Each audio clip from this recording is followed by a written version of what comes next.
Well, the jury in the inquest concluded today that the victims died as a result of serious and catastrophic failings in the police's firearms licensing unit.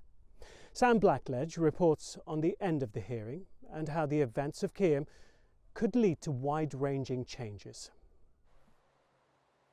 12 minutes of violence, 5 lives taken and a gunman dead. A community shattered forever and a city united in sorrow. I was there when it happened. We was worried and upset and everything else because of the shooting. Especially finding the kid and the father right in front of our kitchen window. All the tents was out, helicopters, everything. Despite the desperate efforts of emergency services, some of whom put their lives at risk to stop Jake Davison, on the 12th of August 2021, Keyham became the scene of one of the worst mass shootings in UK history. Over the past 5 weeks, the families of the victims have sat through detailed and often harrowing evidence of what happened that evening and the decade of missed opportunities that could have prevented Davison from being given the weapon he used to such deadly effect. It's not known what caused Davison to kill, but the court heard he and his mother had been arguing, and that had turned to threats, serious enough for Maxine to call her sister for help. Minutes later, just after 6 p.m, she was shot and killed. As the 999 calls started to come in, Davison left his home with the pump-action shotgun. He shot Lee Martin and his 3-year-old daughter, Sophie. Ben Parsonage and his mum, Michelle, were shot on their doorstep. They were injured but survived. Davison walked into Linear Park, where he shot Stephen Washington. He continued up to Royal Navy Avenue and into Henderson Place. It was here that he shot Kate Shepherd. Unarmed police officers arrived, and minutes later Davison turned the gun on himself. Returning a conclusion of unlawful killing, the jury said given the absence of medical information and the known history of assaults, it was a serious failure to grant a licence to the perpetrator. They said the investigation into an assault in a park by Davison in 2020 and use of the Pathfinder scheme was wholly inadequate. The decision to return the shotgun and licence was fundamentally flawed. A lawyer representing the Martin, Washington and Shepherd families spoke outside court. The evidence that we have heard from Devon and Cornwall Police was that of a system that was a shambles from the top to the bottom. We now want seismic change and a complete overhaul of the firearms licensing system and legislation in England and Wales. Devon and Cornwall Police have admitted Davison should never have been given a shotgun. They've apologised to the families of the victims, but the inquest has exposed major concerns about how the force operates and who is ultimately responsible. The Police and Crime Commissioner is answerable to the public, and she's there to hold the force to account. She was put in place by the voters of Devon and Cornwall, so it's really a question that the voters of Devon and Cornwall need to ask themselves if they have faith in the Police and Crime Commissioner from here.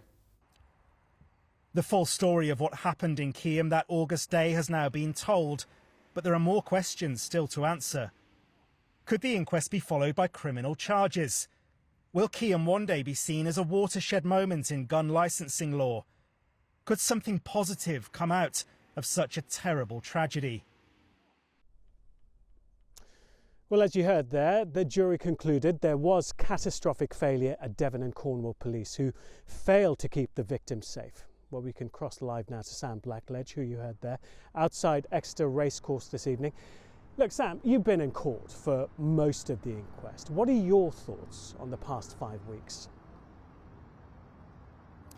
Well, Seb, it really has been the most extraordinary few weeks here. The makeshift court in the building behind me has heard some emotional and at times unbelievable revelations about Devon and Cornwall Police and their contact with the man who carried out this atrocious act.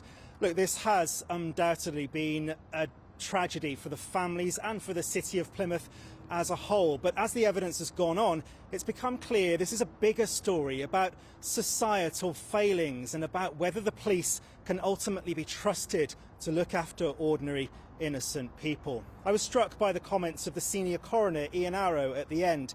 He remarked on the untold psychological damage on those who had to deal with the aftermath. Turning to the families, he said, "I'm very sorry you had to be here." Sam, thank you very much.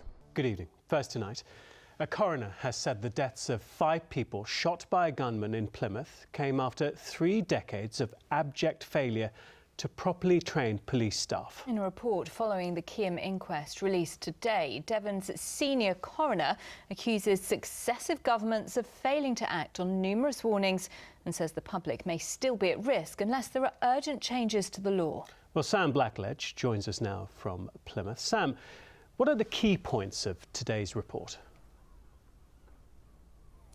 Well, Seb, it's an extremely detailed and comprehensive report that came out today. First of all, the coroner makes it clear that we should not forget the 5 people who lost their lives in Keyham that day and the way the city responded in the days and weeks afterwards. But he goes beyond that single incident and takes a wider look at the law around guns and licensing, examining things like government legislation and how things work in firearms licensing units, not just in Devon and Cornwall, but across all 43 police forces in England and Wales. The document that was published today is called a Prevention of Future Deaths report, and ultimately that's what all of this has been about, stopping such a terrible tragedy from ever happening again. Lessons to be learned, recommendations to be made, reports to be written. But the question for everyone affected by the tragedy in Plymouth is, will anything really change? 2 weeks after the end of the inquest into the deaths of 5 people in Keyham, today the senior coroner, Ian Arrow, published his findings and recommendations about what needs to happen next. Well, this is the coroner's Prevention of Future Deaths report. As you can see, it's quite a lengthy document. It's made up of 5 volumes running to almost 50 pages. In it, he addresses serious concerns about the law on gun licensing, and he's particularly keen to point out that reviews of this sort in the past have addressed similar issues, but nothing seems to have changed. The jury at the inquest found that Jake Davison should never have been given a shotgun. His application was approved by a staff member who had not been properly trained.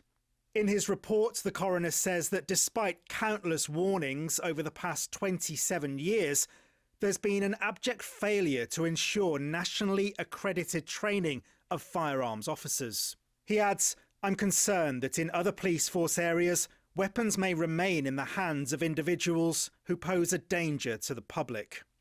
Chris Borland, a retired Devon and Cornwall Assistant Chief Constable, told me the report is a powerful account of a failing system. I think it's a very wide-ranging, comprehensive report, pulls no punches, as you would expect. Let's hope that this is the case that is known, that brought around the changes that we need, both in terms of legislation and how seriously this particular part of policing needs to be taken. In a statement released through their lawyers, the families of Lee and Sophie Martin, Kate Shepherd and Stephen Washington called for root and branch reform of gun laws. They said, "We look forward to helping the government and the police in enacting change. Our loved ones were not kept safe, and that is a very difficult and sensitive emotion to live with." It's become clear that this is a story which goes far beyond what happened on that awful night in Plymouth. As far back as 1996, a report into the Dunblane massacre recommended as much training as is practicable for firearms licensing officers. After a triple murder in 2012, the Durham coroner wrote a report raising similar concerns. And then in 2019, after a mother and daughter were shot dead, the coroner for Surrey warned that a lack of national training could lead to further tragedy. Today, Plymouth's Labour MP Luke Pollard said the time has come for those in power to start taking this issue seriously. Things have to change this time. The tragedy in Keyham is so awful. For any good to come from it, it requires a determined effort to change laws nationally, to make sure that we have a new licensing system, new training systems for police officers, better training for judges, tighter gun laws, and change must come soon. And that's what I'll be pushing for in Westminster. Both the Home Office and Devon and Cornwall Police say they've already taken steps to improve firearms licensing and will respond in full to the coroner's report within 6 weeks. So Sam, what happens next for Devon and Cornwall Police? Well, the force is still subject to a criminal investigation looking into whether they may have potentially breached health and safety laws in the firearms licensing unit leading up to the events of Keyham. That's being led by the Independent Office for Police Conduct and will continue. That could take some time. Meanwhile, the families of the Keyham victims have been invited up to Westminster to meet with the policing minister to discuss some of their concerns. That will happen towards the end of this month. Sam, thank you very much. Good evening. Serious criminal allegations against the Chief Constable of Devon and Cornwall Police were known back in March, more than 4 months before he was suspended, it has emerged. Earlier this week, Will Kerr was stood down from his role running the force following claims of serious sexual assaults and alleged misconduct, which he denies. Sam Blackledge is live at police headquarters tonight. Sam, what more can you tell us on this? Well, Seb, when the Chief Constable was suspended earlier this week, the news will have come as a big surprise to most people, particularly given the fact that he's facing serious criminal allegations. But today it was revealed that Alison Hernandez, the Police and Crime Commissioner, whose job it is to hire and fire Chief Constables, was aware of these allegations back in March and chose at that point not to suspend Mr. Kerr. Today, I sat down with her and asked why the delay. Commissioner, when you first appointed Will Kerr as Chief Constable last year, did you know about these serious criminal allegations facing him? No, of course not. You could have suspended him when these allegations first came on your desk in March. Why did you choose not to suspend him at that point? Well, there's quite a threshold for choosing to suspend a Chief Constable. They are a corporation sole in their own right. They run the entire police force. So you want to make sure that you're quite clear why you're suspending. And at that point, it hadn't met a threshold that I felt required suspension. I referred it to the Independent Office of Police Conduct. That's my job. I have no investigatory powers. I referred that evening, and about 3 weeks later, I received that my referral was closed due to jurisdictional issues. These are very serious allegations facing the Chief Constable. Can you understand people's concern that it's taken 4 months from you first being made aware of these allegations to him being suspended? Oh, absolutely. And I think people will also be aware that when you're a Police and Crime Commissioner and you're not actually allowed to see any evidence, I actually did ask for information and I was given very little to make an assessment on those allegations. So unfortunately, I had to wait until new information came to light in July, which then led me to move to a suspension because I felt that it had reached a threshold.